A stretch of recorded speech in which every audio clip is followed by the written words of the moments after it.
I promise you, there's no one that believes in themselves more than me on the line. So yeah, all together, I mean, I knew I could get back in this thing. Take it weekend by weekend. I know how crazy these things can go. So yeah, it was important just to stay in it and get things back going, which I did, pretty fast. Last weekend sucked, but also it sucked for everybody. So we made up good points, and then tonight just did what I had to do. Now welcome our race winner, Cole Davies, to the room. Round of applause. Adam. Adam from Track Talkers, this one's for Cole. It looked like on that first start, you were riding a little tight. It didn't seem like you were executing as well as you wanted to, kind of coming through. And then on the second start, it just looked like you were so relaxed and everything was flowing. Did you get like a little warm up going where your body felt better and you felt like you could kind of fire off really quickly? Or why on that second start did you seemingly look so much better? Well, honestly, I was in a good spot before the red flag, so I was a bit pissed off, to be honest.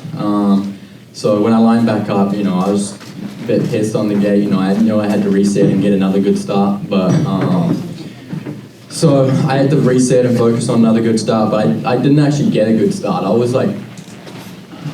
probably like sixth or something, I don't know.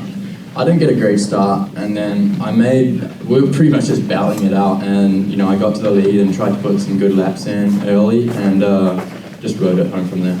Were you thinking more ahead of yourself on the second start instead of thinking behind, or why did you just drive through the pack so well? I just got a bit pissed off, to be honest. I just, I knew I had to get another good start, but for the most part, I got a bit pissed off. I wanted to win, so I just put my head down. Scott. Model now. RJ, had you done the quad at all earlier than it? Because it seemed like you weren't doing it to start them, and then you started doing it once these got better at you. Yeah, that was the first time I did it all day. I didn't even really want to. And then Cole passed me, and I seen him hit it. I was like, all right, let's see if we have to. And then, like I said, I had slow areas. Like, dude, I was not doing anything cool on the whole track, so I knew I had to jump that to even stay in front of Seth. And man, it was sketchy though, because you didn't know if you got a kick or not. Like, there was areas throughout the rhythms that would definitely grab you. It was easier for me to go quad one in than hit the ruts where you go 3-3-2 or whatever it was. So yeah, I just kind of flipped that I had to do it. Michael. Thanks, Haley. Michael Antonovich with course heading. This will be for Cole and then Hayden, if you can. Cooper said that you guys had star flooded the track this week to kind of get used to some wet riding. How did you guys do that? And then to take into the last 3 minutes of that main event for you, Hayden, you did reel him in a bit, and that was looked like another day down at the farm of you guys just clicking off laps as hard as you could. Well, how do we do it? We were riding around the test track, and they were watering the track while we were riding. But for the most part, we thought it was going to be like super muddy again, so we were getting some mud testing in, so trying to dial the bikes in, try some different stuff in the mud, but just trying some mud stuff. Yeah, Star always makes sure they do the most. Try and set up some stuff in the mud, but I mean, it paid off a little because these transitions were super notchy, and I feel like when they flooded the track at the farm, it was just like puddles and little ruts in the transitions, so it paid off, I think. Scott. Scott with Moto Now. Hayden, obviously, second again, you're with a comfortable point lead that you have. Is this do you care about losing Cole, or are you just okay with managing the championship? I mean, the boy's horny, he's out there, he's sending it. And you honestly, I see him, I feel like that was kind of how it was last year, where you're just gonna do almost anything to try and win. And at this point, I'm in the championship. I mean, we got 2 rounds left now, and it's obviously Cody's ripping like that. And to be honest, though, towards the end of that main event, I thought we had more time. I looked up on the little circular thing, and it was like I thought it said 5 minutes to go, so I kind of screwed myself a little bit. When the flames went off, I was like, oh, guess he won. I mean, it's chill, though. I'd rather have him in front of me than anyone else, so it's good. And yeah, we made up some good points, though, and he's in P2 now, so knocked that boy out of a second. Adam. Adam from Track Talkers. This one's for Hayden. It looked like in that second main event, the first one, you definitely had a flow going, and I felt like you were coming to the front quickly. The second main event seemed like because of all the battling that was going on, there was a lot of riders all kind of in the same space. It looks like you got a little frustrated, maybe started to ride tight kind of towards the middle, and then end of the moto, you opened up. Can you take us through some of that middle of the main event frustration that you had, or arm pump, or whatever was happening? Yeah, it just took me a little bit to find my flow, and that's like right in that middle right there is where I really found my flow. Like, and it was like the best I've felt in a long time. Like I really just walked in, perfect laps, and didn't make any mistakes after I got around Hammaker and Hampshire. And yeah, it was just flowing, slowly reeling in Cole, and then he ended up getting the dub, got second. But I mean, that's just, it felt good. Like I was just flowing the track, and that first part of that race, I just was a little too slow. I think I didn't sprint hard enough, and I just got to work on stuff like that. I don't know whether it's like in my mind, like championship mode, where I just try and be smart and not go down those first few laps. That's hindering me, which, I mean, it's working, so I don't want to change it too much, but yeah, I definitely need to pick it up those first few laps. Congrats, boys. Michael. Okay, RJ, to get you into the points lead now, after the way this season has gone and knowing everything that's happened in the months leading up to this, and how the points have ebbed and flowed, as a defending champion of a 250 class, how chaotic is this? Like, for someone that's lived it and got to live it again, how do you do it? Yeah, it's nuts. That's why I just kind of always say, like, anything can happen. And these chances that I've had this year, man, I haven't had those in the 10 years of doing this. So yeah, just crazy the way it's all worked out. Put myself in the best position I can on the weekends. And it just seems that, right now things are kind of clicking and going my way. Man, I just pray that it kind of keeps going this way. Like, I'm going to get better, I feel. We have 4 left now, I believe. So yeah, or actually 3. I think we have 3 left now. So tied for the points lead, which we were not in this position last year. At 3 to go. So yeah, just do the best I can these next couple. And man, I really just shoot for that last round where you have 3 points. Like, you want to have that opportunity to go out there and just prove that you can win. And yeah, if we're there, like, I'm happy heading into that Salt Lake run.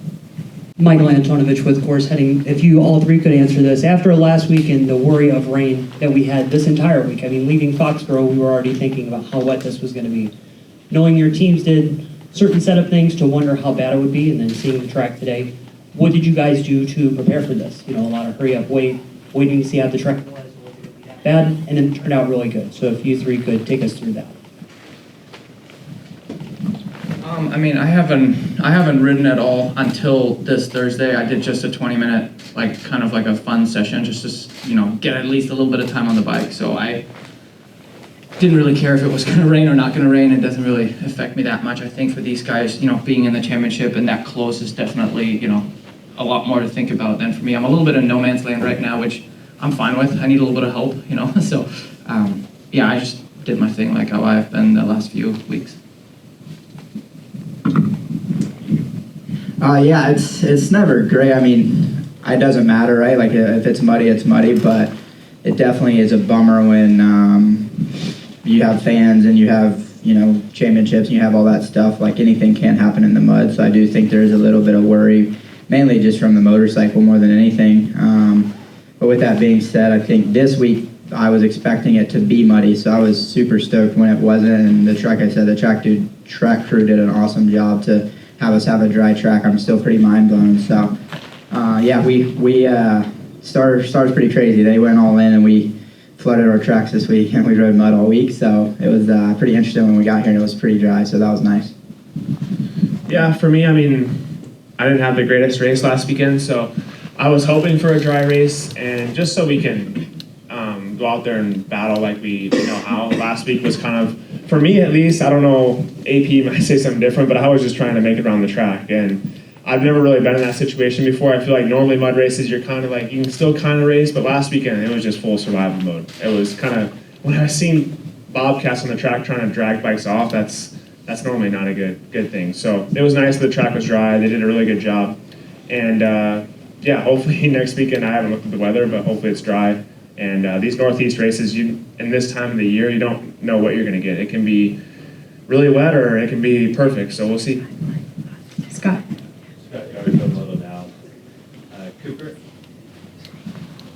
how much of the race was like just like managing the second place, or were you still trying to push forward it? No, yeah, I was going for it. I mean, like I said, we were kind of coming through together, and you have a fine line of risk management, but it was, all out effort, and yeah, I saw it coming and he executed. We knew we were catching Kenny, and I knew if he got around Kenny, he was going to try to really throw down some good laps, and that's exactly what he did, right? And he executed it perfectly. So, bit, like I said, bummed because I kind of was with him the whole race, and then was able to kind of lose that gap, and it kind of stayed there. So, with that being said, though, yeah, I mean, it was everything I had, trying to win, and same thing. I feel like we were riding the limits with what the track would give us, and I think we had a good pace going, that's for sure. Do you have a sense of where on the track you were losing time? Yeah, for me it was that flat turn before the mechanics. I was sticking to that inside and kicked myself in the butt. For keep taking that. I finally changed it, but just too late, and felt good everywhere else. He was doing that quad early that I started doing, and that really helped. But yeah, that flat turn was really costing me. Adam. Adam from Track Talkers. This question's for Ken. In my opinion, those first 5 minutes of the main, I would have said 3-4 races ago that was a win for Ken Roxon. We know you're managing injuries, but take us through. You're leading the main. It's definitely a moment where you can win. How are you, in your mind, managing those injuries as far as lines or how bad it hurts your foot or your shoulder? Yeah, honestly, I've been pretty pissed off, like not in the greatest mood in general, like during the week, because I feel like I ain't doing anything, and then I show up on the weekends and I'm just bumming around. It's pretty frustrating because my year was going really well until it wasn't, you know what I mean? And then usually, you deal with an injury for a week or two if you're racing, and usually ends up getting better. And at the moment, it just seems like there's something else coming to it and getting worse. So it's frustrating. And then while I was leading there, honestly, I didn't care about anything. Like I was just riding, and this track was a big problem for me because it had 5 right-hand turns and 2 left-hand turns, and it is my right ankle. Like I think if the track was a little bit more in my favor, as in not so many right-hand turns, and I could push like on the left, I can rely on my left leg and push it more. Right now, I'm kind of just waiting until I'm straight, and then I'm getting on the throttle because I just cannot afford that quick like dab down with my foot. So I don't know, this sucked. Like I'm honestly the most miserable in practice because you have no adrenaline and nothing going on. So then when the races come, I'm usually always fine to at least go out and send it a little bit. But in practice, I'm freaking miserable. Don't even want to do it. We'll welcome some questions from our online media, starting with Brent. Yeah, Brent Bowser, Whiskey Thermal Media. My question's for Coop. Coop, obviously you followed Chase through the pack, and you're keeping an eye on the whole time, and you were close with them. Was there a worry that you were going to lose touch with them, or were you okay with the position you're being in, with a 15-point lead, knowing that if you could finish behind him, that you could wrap this championship up? Was there urgency, or were you content with where you were at? I think for me, it's, we're just trying to keep it race by race. So there was definitely urgency. Like I was going for the win, and that's why I think you saw pretty mad at the podium, right? Like I got beat straight up. So I think more for me, I'm a competitor, so I just want to go out there and do my best, which I did tonight, but get that wins and try to keep winning. And so yeah, I think it's one of those things that it's always great to be in the lead, in my opinion, because you have a little bit of wiggle room. But with that being said, I think tonight there was an urgency just to stay with them and try to make it a head-to-head race at the end, and I wasn't able to get close enough to make that happen. Jonathan. Question for Chase. Chase, a few months ago you mentioned you were watching videos of Stefan Everett. Just spoke to Stefan about that, and he was quite happy that 20 years later this generation of riders are learning from him. What have you learned from him, and what have you put into your riding over the last few months that you've seen him riding on videos from 20 years ago?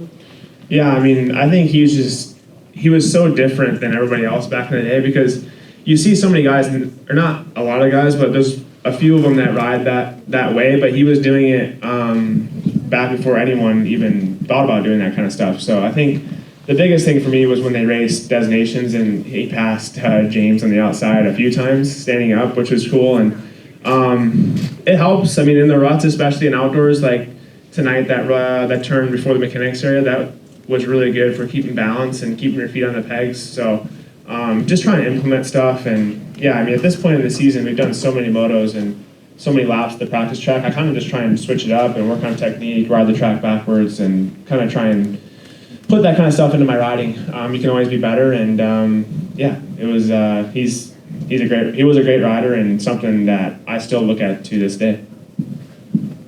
Thank you. Nick. Thanks, Haley. Nick Blackman, Winners Take y'all. This question is for Kenny. I know you're a little frustrated with this, not getting to ride a whole lot, but you're still doing awesome. Is there anything during the week physically that you do, rehab-wise, to get ready for the race, since you can't ride as much? Yeah, I'm definitely doing some therapy, and I'm cycling a lot. Like I love running, but I'm not running just because of the ankle. I don't want to aggravate it more. And that's what actually the most frustrating thing is, because it feels fine when I'm walking or cycling, you know what I mean? Like it's not, you wouldn't think it's a big deal, but on the gym side of things, I haven't been able to do that much just because the shoulder, I just got to kind of lay off of things. It is the way it is right now, right? So I'm playing with the kids and cycling and just kind of, trying to keep my head high, and it is tough because I feel kind of useless a little bit during the week, but yeah, we got, 4 races to go, so we just got to keep doing our thing. Thanks. Time for one more. Alex. Yeah, thanks. Alex Gober, motoonline.com. For Chase, can you talk us through what was going through your mind when you were navigating the lap traffic? Obviously, line selection was critical, but knowing that Cooper was in second position, not too far back, what was that like for you in those kind of closing laps? Yeah, it was a good race. I mean, like Coop said, both were pretty far back off the start, and I passed him, kind of blocked him before the double, and then I knew exactly where he was. He was right behind me. I can hear him. That Yamaha's pretty loud, so I knew he was going to be fighting all the way to the end. That's the type of racer he is. He's strong, and yeah, so I knew I was in for a long main event, but just trying to pick off my laps and not do anything crazy. I missed the double one lap, and that was really my only mistake. So just try to kind of pick off laps. It was kind of a hard track to push on. You really had to be patient, and there was some separation, but it wasn't crazy, so you really just had to inch away at one lap at a time. So, and then once I got in the lead, I feel like we were kind of, I don't know how far we were into that race, but maybe halfway. I feel like we ran into lappers after that, so I never felt like I even led the race. I was just kind of trying to pick my way through people, and thankfully the lappers were pretty good tonight. I had a few run-ins, but nothing crazy, and yeah, just try to be smart and know when to push and know when to kind of back off a little bit.